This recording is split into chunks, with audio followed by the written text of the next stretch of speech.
วิธีធ្វើសាច់ប៊ឺហ្គឺសម្រាប់ទារកចាប់ពីអាយុ9ខែទៅគឺអាចញ៉ាំបានហើយប៊ឺហ្គឺមួយនេះគឺថាយើងធ្វើដូចគ្រឿងផ្សំមនុស្សធំអញ្ចឹងគ្រាន់តែថាយើងអត់បន្ថែមគ្រឿងទេសផ្សេងៗទេចាខ្ទឹមបារាំងហើយនិងផ្សិតយើងត្រូវចិញ្ច្រាំវាឲ្យម៉ត់ទៅហើយយើងដាក់ចូលទៅក្នុង microwave ចារយៈពេល1នាទីចា600វ៉ាត់ដើម្បីឲ្យវាទន់សិន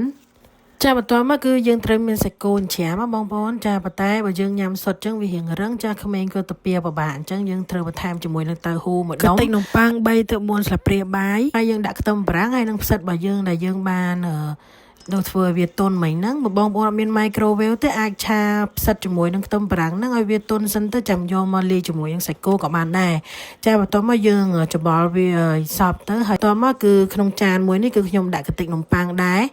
ចាបន្ទាប់មកយើងលុញវាចាមូលមកល្មមឲ្យកូនយើងកាន់ញ៉ាំបានឬក៏យើងពុះវាជាពីរដើម្បីឲ្យកូនញ៉ាំម្ដងមួយចាយើងកុំអាចជៀនភ្លាមអីពេលយើងលុញហើយអញ្ចឹងយើងដាក់ចូលទៅក្នុងទូទឹកកកររយៈពេល10ទៅ15នាទីសិនដើម្បីឲ្យចាសាច់វារៀងរឹងហើយនឹងជាប់ជាមួយនឹងកន្តិចនំប៉័ងបានល្អចាអរគុណច្រើនជួបគ្នានៅវីដេអូក្រោយទៀតបាយ